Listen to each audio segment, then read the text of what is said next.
नमस्कार, मैं हूं मृगेंद्र पांडे और आप देख रहे हैं विस्तार न्यूज। आज एक महत्वपूर्ण विषय पर चर्चा करेंगे और आप इस चर्चा को हमारे सभी सोशल मीडिया प्लेटफॉर्म पर एक साथ देख सकते हैं। बीरनपुर बीरनपुर एक ऐसा नाम जिसने 2028 के विधानसभा चुनाव को पूरी तरीके से बदल कर रख दिया।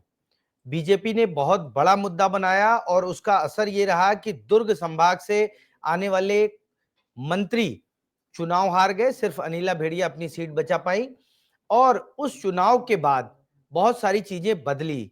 जब बीजेपी की सरकार आई तो बीरनपुर मामले की जांच सीबीआई को सौंपी गई और अब उस जांच में जो बहुत सारे बिंदुओं पर जांच चल रही थी उसमें एक बिंदु की ये पॉलिटिकल मामला नहीं है। आज उसी पर सियासत चल रही है। कांग्रेस और बीजेपी दोनों पक्ष अपनी अपनी बात रख रहे हैं, लेकिन कांग्रेस का कहना है कि वर्तमान उप मुख्यमंत्री और तत्कालीन प्रदेश अध्यक्ष अरुण साव को सीबीआई के जवाब के बाद इस्तीफा दे देना चाहिए। क्या कह रहे हैं कांग्रेस के प्रदेश अध्यक्ष और गृह मंत्री विजय शर्मा, पहले आप वो सुन लीजिए, फिर हम अपने मेहमानों से मिलवाएंगे।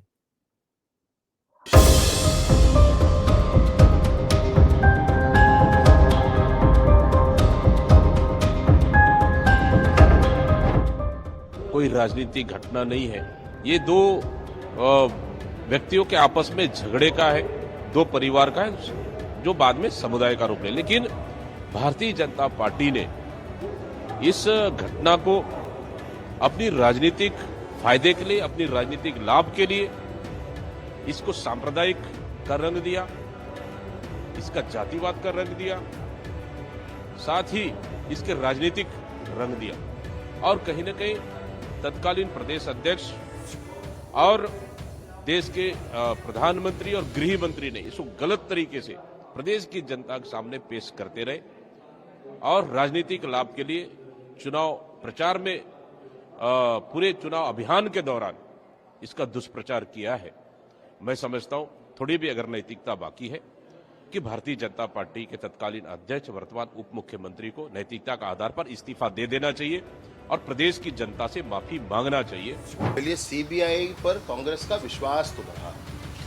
5 बरस जब तक वो रहे उन्होंने बैन करके रखा कांग्रेस को, और जब बैन करके रखा आज सीबीआई पर उनका विश्वास बढ़ रहा है। लेकिन सुनिए मेरी बात, सीबीआई ने एक बिंदु की जांच की है, विषय में अनेक बिंदु, अन्य बिंदुओं पर जो कथन माननीय विधायक जी का है, गाँव वालों का है, उस पर अन्य बिंदुओं पर जांच चल ही रही है, वो स्पष्टता हो।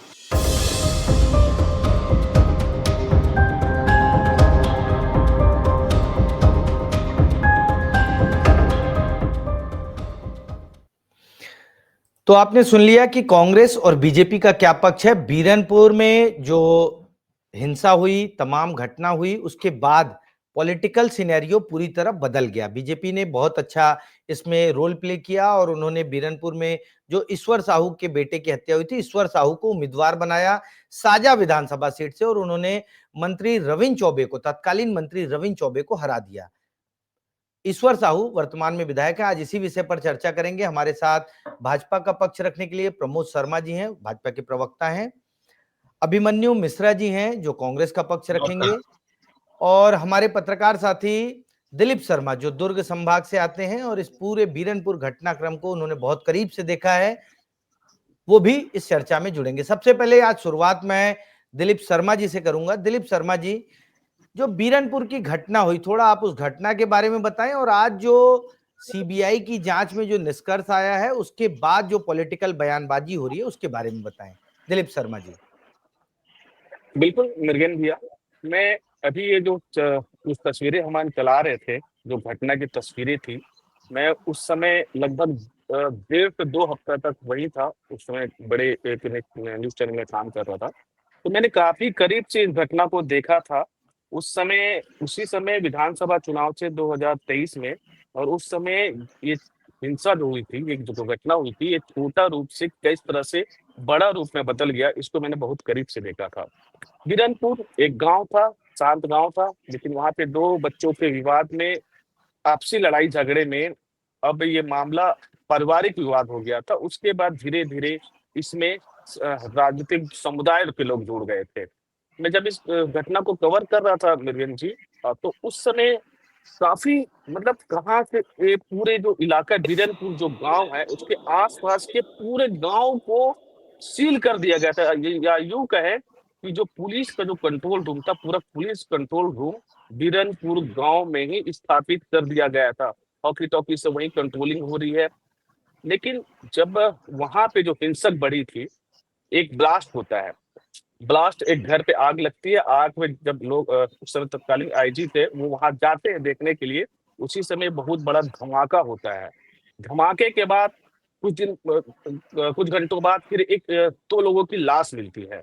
लाश मिलने से फिर जो दो समुदाय के लोग हैं आपस में फिर वो हिंसक हो जाते हैं, बैरिकेड तोड़ते हैं, पुलिस के बीच झड़प होती है। तो ये जो जो मामला था, इसको लेकर काफी, जब बीजेपी उस समय विपक्ष में थी, उस समय प्रदेश अध्यक्ष ठीक अरुण कहा साह हुआ आपने। करते पूरा थे। मामला जब हिंसक हो गया तो बीजेपी ने वहां बहुत करीने से अपने लोगों को भेजा और एक बड़ा मुद्दा बनाया। प्रमोद शर्मा जी, आपके पास जी। आऊंगा। विधानसभा चुनाव में बीजेपी ने इसे बहुत बड़ा मुद्दा बनाया और जाति की भी बात आई, हिंदू मुस्लिम की बात आई। साहू जो जिनकी मौत हुई वो साहू थे, वो फैक्टर आया। लेकिन आज जब सीबीआई ने कहा कि ये पूरा मामला राजनीतिक नहीं है, दो लोगों के आपसी रंजिश का मामला है, तो उस पर आज क्या स्टैंड है बीजेपी का? देखिए, बीजेपी का स्टैंड पहले भी साफ था, अब भी साफ है। अभी हमारे कांग्रेस के दीपक बैस जी का मैं वक्तव्य देख रहा था, उनका बाइट देख रहा था। अब वो सीबीआई पर विश्वास जता रहे हैं। सबसे पहले तो कांग्रेस पार्टी ये स्पष्ट करे कि भारत की जो संवैधानिक संस्था है, जो जांच एजेंसी है, इनके ऊपर इनको भरोसा है कि नहीं है। कभी बोलते हैं ईडी, सीबीआई ये भाजपा के इशारे पे चलती है, कभी फिर इस पे विश्वास करती है। तो कांग्रेस पार्टी पहले तो विश्वास करना सीखे कि कोई भी संवैधानिक संस्था अपने जांच में किसी भी प्रकार के किसी पार्टी का दखल अंदाजी बिल्कुल बर्दाश्त नहीं करती और निष्पक्ष जांच करती है। पहले तो कांग्रेस पार्टी को समझना चाहिए। और रही बीरनपुर वाली घटना की बात, तो दीपक बैस जी का ही आरोप था कि भारतीय जनता पार्टी इसको सांप्रदायिक रूप दे रही है, तो आरोप तो वो लगाई थी। और इसमें सीबीआई की स्पष्ट हुआ है कि इसमें किसी भी पार्टी का कोई रोल नहीं था। इसमें आपस में छोटा सा लड़ाई था, जिसको वहां के तत्कालीन मुख्यमंत्री जी भूपेश बघेल जी अगर चाहते, कांग्रेस पार्टी की सरकार अगर चाहती, तो इतना बड़ा घटना नहीं होता। इतनी बड़ी घटना घटी, कोई भी मुख्यमंत्री का मंत्री वहां देखने के लिए नहीं गया, वहां बातचीत करने के लिए नहीं गए। तो इसको भड़काने काम, उचकाने का काम वो तत्कालीन मुख्यमंत्री जी के मंत्रिमंडल के लोग थे और कांग्रेस पार्टी की। इसी का नतीजा रहा कि वहां इतनी बड़ी घटना घटी और सारे क्षेत्र वाले, वहां की जनता ये सब बात देख रही थी। इसका चुनाव में खामियाजा भुगतना पड़ा, इसीलिए वहां के सीट को कांग्रेस पार्टी वहां हारी और भारतीय जनता पार्टी जीती। ठीक है, अभिमन्यु जी आपके पास आऊंगा। प्रमोद शर्मा जी भी कह रहे हैं कि तत्कालीन मुख्यमंत्री और उनकी सरकार के मंत्री, क्योंकि वो विधानसभा मंत्री रविंद्र चौबे की सीट पड़ती है, वो लोग देखने नहीं गए। उसके बाद माहौल बहुत बिगड़ा और तमाम चीजें हुई, आसपास की सीटें कांग्रेस हार गई। क्या लगता है आपको इस पूरे घटनाक्रम पर? जी, सबसे पहले तो नमस्कार आप सभी को, दिलीप जी को, आपको, प्रमोद जी को और आपके सभी दर्शकों को।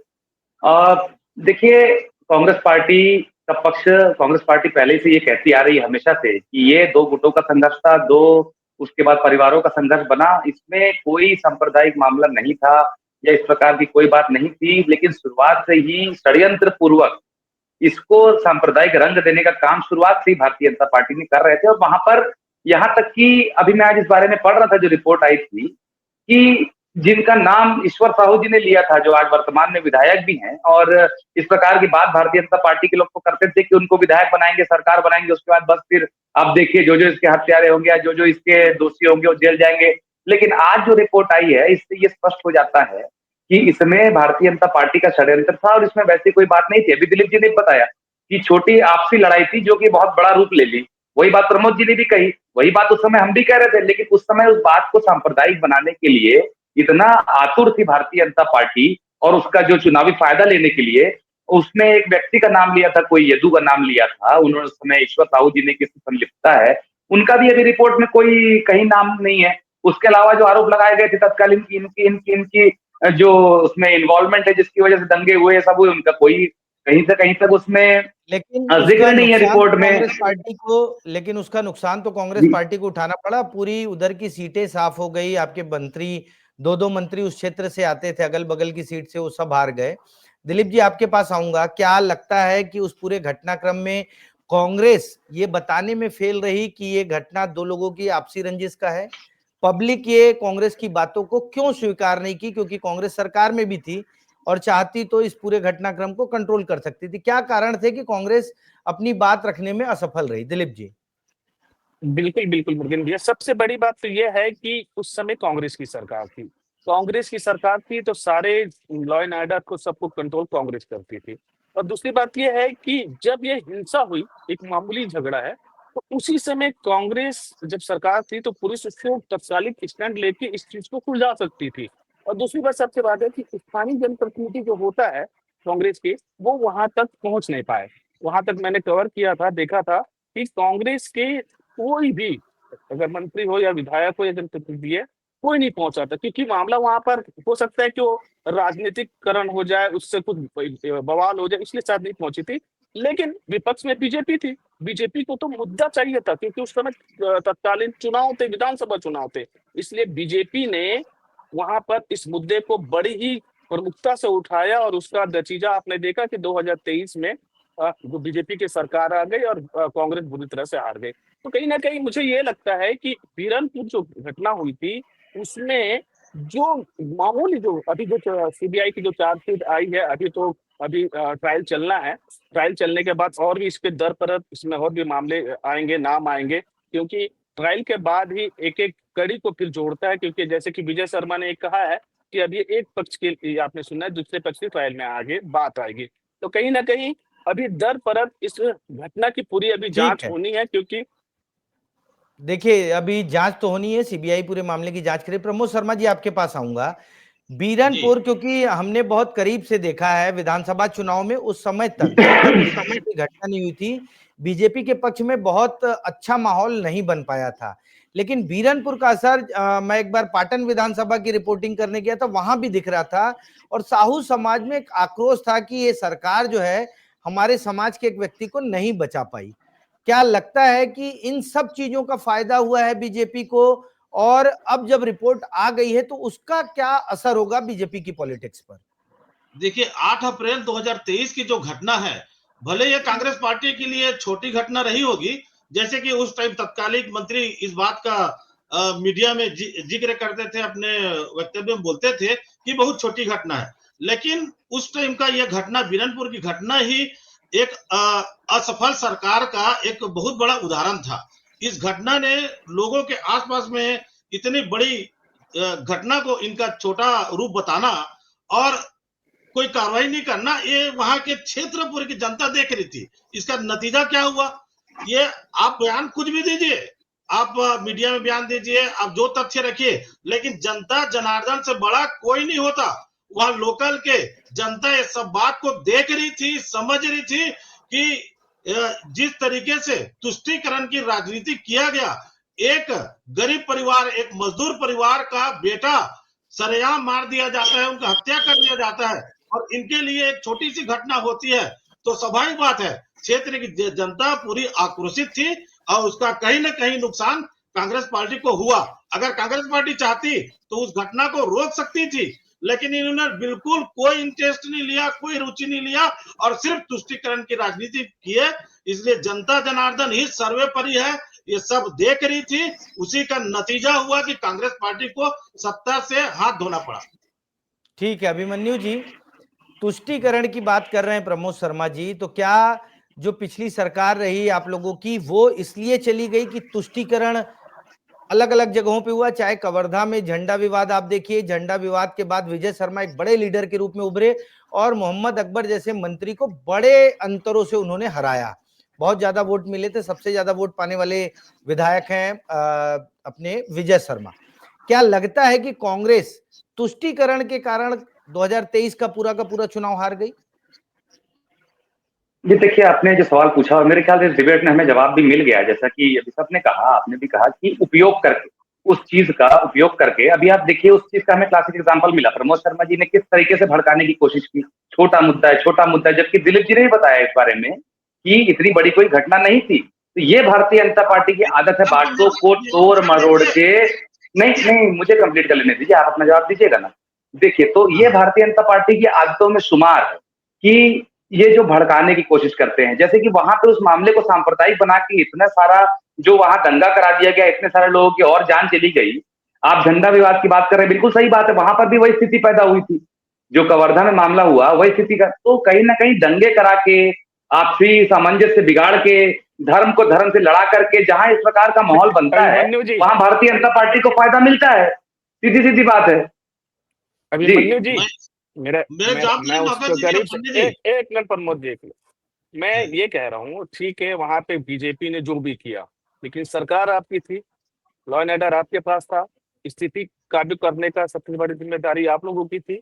आप लोगों ने ऐसा क्या किया? मैं वहां पे 1.5-2 हफ्ते से था, हर जो डीएम आता था, एसपी आते थे, तमाम लोग आते थे, जांच चल रही है, हम इधर खोजे उधर खोज रहे, और उसी दरमियान मौत पे मौत हो रही थी, और कुछ उसमें रुक ही नहीं रहा मेरा भी था। अभिमन्यु जी तो यही फिर सवाल इसे आप, था कि आपकी सरकार थी, लॉ एंड ऑर्डर आपके पास था, आप उसको कंट्रोल क्यों नहीं कर पाए? जी देखिए, कहीं ना कहीं ठीक है, बिल्कुल लॉ एंड ऑर्डर की विफलता वहां पे हुई, लेकिन जब कार्रवाई चल रही है तो एक राजनीतिक पार्टी को वहां जा करके माहौल बिगाड़ने की जरूरत क्या थी? मुझे ये जवाब चाहिए भारतीय जनता पार्टी के प्रवक्ता से, कि जब वो पार्टी वहां जाके दिन और रात बात करती है इस बारे में। और यहां तक कि कवर्धा में भी आप क्या हुआ बताइए, जब कर्फ्यू लगा हुआ था उस समय अभिषेक सिंह जी और संतोष पांडे जी रैली निकाल रहे थे वहां पर। तो ये सारी चीजें जो होती हैं, ये सारा भड़काती है दंगों को, और ये दंगे करवाकर ही भारतीय जनता पार्टी जो है वो सत्ता में आती है। मैंने क्या कहा, अभी भी बहुत सारी घटनाएं हो रही है। एक व्यक्ति को अभी हमारे जिले में पीट पीट कर मार डाला गया पब्लिक द्वारा, लेकिन जिसको उठाया गया है वो यादव समाज का युवक है, उसका उससे कोई लेना देना नहीं, वो तो घर में था। लेकिन बात क्या है, इसको इस तरह का जो मुद्दा अगर बनाना कांग्रेस पार्टी को होता कि वर्ग संघर्ष का मुद्दा बनाना होता या वर्ग संघर्ष की स्थिति बनानी होती, तो यहाँ पे हम भी बना सकते थे। लेकिन इस प्रकार की राजनीति कांग्रेस पार्टी नहीं करती है। Congress party law and order को एनफोर्स करने की बात करती है, हम मांग भी करते हैं, तो लॉ एंड ऑर्डर के तरीके से चलने पर और अधिकारियों से जांच की मांग करते हैं। लेकिन भारतीय जनता पार्टी जो है वो जाके वहां, इनके सारे पूरे नेता जाके बैठ गए, वो जाके यहां तक कि ईश्वर साहू जी से बयानबाजी करवाई गई, उनको टिकट दिया गया। अगर आज वो जीत के 2 साल से विधायक है तो उन्होंने क्या किया ये मुझे बता दे अपने इस मामले को लेकर के, या दोषियों को सजा दिलवाने को लेकर के। उनका तो नाम आता है तो केवल भ्रष्टाचार में नाम आता है कि वो अपने जो स्वनिधि के पैसे अपने परिवार में बांट देते हैं, तो ये कर देते हैं, वो कर देते हैं। प्रमोद जी, आप अभिमन्यु जी के सवाल का जवाब दे दीजिए, फिर मैं एक सवाल आपसे करूंगा। मैं लाइन से जवाब दे रहा हूँ माननीय अभिमन्यु जी जी। का। जैसे कि यार मैं अभी तत्कालीन सरकार के बारे में बात कर रहे थे, तो आप अभिमन्यु जी, आप उस टाइम का मंत्री जी का वक्तव्य उठा के देखिए, वो पेपर कटिंग उठा के देखिए। उनका माननीय गृह मंत्री जी का बयान था कि एक छोटी घटना है, इतनी बड़ी घटना को तत्कालीन गृह मंत्री जी ये बोल रहे हैं कि छोटी घटना है।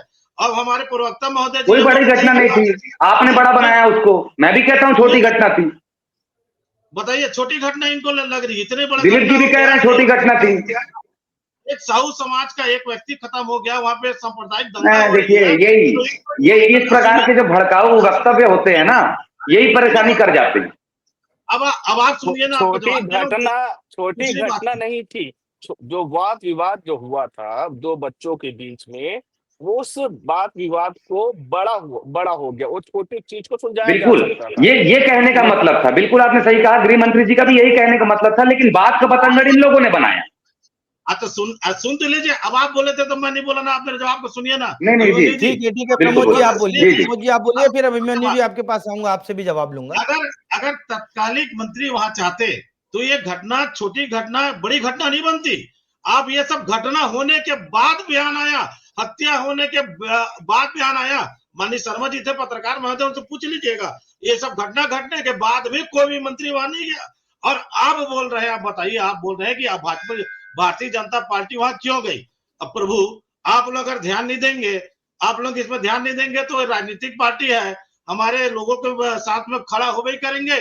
और सनातन का रक्षा करना भारतीय जनता पार्टी का कर्तव्य है। अगर आप लोग तुष्टीकरण की राजनीति करेंगे और जनता को ये तुष्टीकरण की राजनीति में इस तरह से दबाने की कोशिश करेंगे, तो भारतीय जनता पार्टी एक राजनीतिक पार्टी है, वो क्यों नहीं जाएगी? आप लोग आरोप लगा रहे क्यों गए? तो क्या वहां मरने के लिए छोड़ देते हैं? वहां यही नतीजा रहा है। जनता जनार्दन ही सब कुछ होता है। वहां के लोकल के आसपास के क्षेत्र वाले ये सब बातों को देख कर थे, गंभीरता से लिए, और इसी का नतीजा रहा। आप तो मानते हैं ना कि हम सबसे ऊपर जनता जनार्दन है, तो फिर आप बताइए, अगर आपकी सरकार इतनी ईमानदार थी, आप लोग कोई गलत नहीं किए, तो आप पूरे के पूरे सीट काहे हार गए उधर के? आपने गलत किया था, इसका जवाब चुनाव में जनता ने दिखाया। कांग्रेस पार्टी यही तुष्टीकरण की राजनीति के कारण ही गर्त में जा रही है और आगे भी जाती रहेगी। ठीक है प्रमोद जी, तुष्टीकरण हो या नहीं हो, लेकिन बीरनपुर की घटना ने, चाहे कवर्धा में मंत्री मोहम्मद अकबर हो, दुर्ग ग्रामीण में ताम्रध्वज साहू जो साहू समाज से आते थे उनके प्रति भी नाराजगी थी, रुद्र गुरु और तमाम लोग चुनाव हार गए। अभिमन्यु जी, नहीं लगता आपको कि इस घटना को कांग्रेस पार्टी या कांग्रेस की सरकार कंट्रोल करके एक बड़ा मैसेज दे सकती थी? पीड़ित परिवार की शुरुआती दौर में, दिलीप जी भी बताएंगे क्योंकि वो तो लगातार कवर किए हैं, शुरुआती दौर में पीड़ित परिवार की यही मांग थी कि हमसे मंत्री जी मिल लें, हमारी बात सुन लें, लेकिन मंत्री नहीं गए। तो क्या उस समय के मंत्री या विधायक रविंद्र चौबे के अंदर इतना अहंकार था कि एक व्यक्ति मर जाए और उसके घर भी न जाए? देखिए, सबसे पहले तो मैं ये स्पष्ट कर दूं कि वो विवाद छोटा था, ये कहा गया, वो घटना छोटी नहीं। वो जो विवाद था वो छोटा था, दो बच्चों के बीच का विवाद था, ये बात अभी बताई, दिलीप जी ने भी स्पष्ट की। तो विवाद की बात थी, वो घटना उसको बड़ा कर दिया गया। उसके बाद जो प्रमोद जी कह रहे थे कि भारतीय जनता पार्टी के लोगों के जाने से आपत्ति, हमें कोई आपत्ति नहीं है, आप बिल्कुल जाइए वहां, आकर अरे अच्छा माहौल अभिमन्यु बनाने, जी, वहां बड़ा सेवा के साथ जाइए, आप जाइए, लेकिन अभिमन्यु माहौल जी, बिगाड़ने का काम मत कीजिए।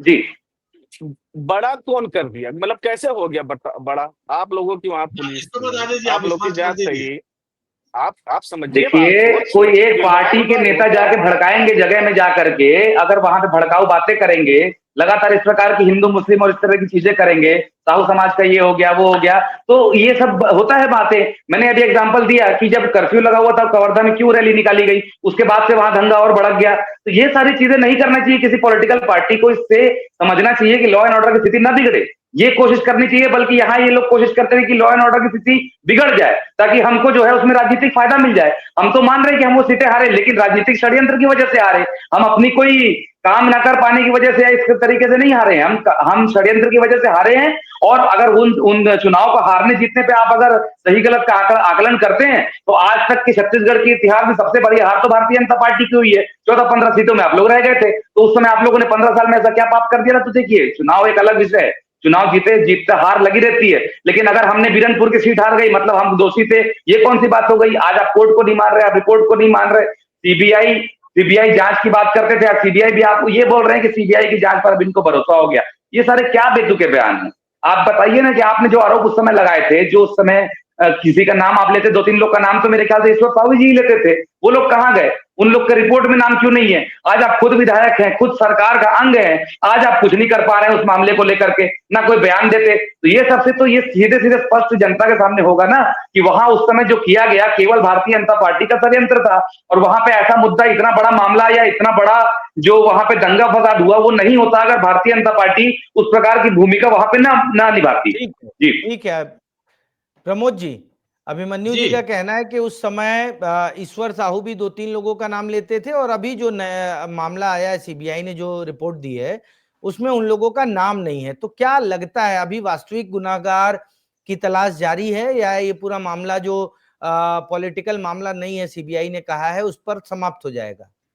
देखिए, सीबीआई सिर्फ ये एक बिंदु में जांच करके अपना रिपोर्ट दी है कि ये राजनीतिक मामला नहीं था, लेकिन अभी भी बहुत सारे गवाही बाकी है, वहां अभी तथ्य बाकी है, अभी गवाह होना है। सिर्फ सीबीआई का सिर्फ एक ही मामला आया है कि राजनीतिक हस्तक्षेप नहीं था। इस बात के लिए जैसे कांग्रेस पार्टी खुश हो रहे हैं, लेकिन आप एक बात याद रखिए, अभी गवाही होना बाकी है, अभी फैसला होना बाकी है। ये सब स्पष्ट हो जाएगा, कोर्ट में है सब चीज। और माननीय प्रवक्ता जी से अभी तक स्पष्ट नहीं हुआ वो चाहते क्या थे उस टाइम घटना का, आप अभी बता दीजिए। आप ये चाहते थे कि भारतीय जनता पार्टी ना जाए, या फिर क्या कैसा करना चाहिए, ये अभी तक स्पष्ट नहीं है। तत्कालिक नहीं, जाइए, बिल्कुल जाइए आप, लेकिन दंगे मत भड़काइए, भड़काऊ भाषणबाजी मत कीजिए, ये मतलब है। तो आपके हिसाब से कैसा करना चाहिए था? उनको मरने के लिए छोड़ देना था? अगर आप ले जा रहे हैं, आपके तत्कालिक सरकार उनका आप लोगों के जाने से और लोग मर गए वहां पे, ये बोल रहा हूं मैं। आप लोग नहीं गए होते तो और जाने ना होती। अब बताइए, घटना इतनी बड़ी हत्या होगी वहां पे, तो ना अपना गए कांग्रेस वाले, ना किसी को जाना चाहिए था। मतलब ये है कि सीधा स्पष्ट है कि आप लोग किसी एक जाति समुदाय के प्रति ना छाती ठोक के खड़ा हो जाते हैं।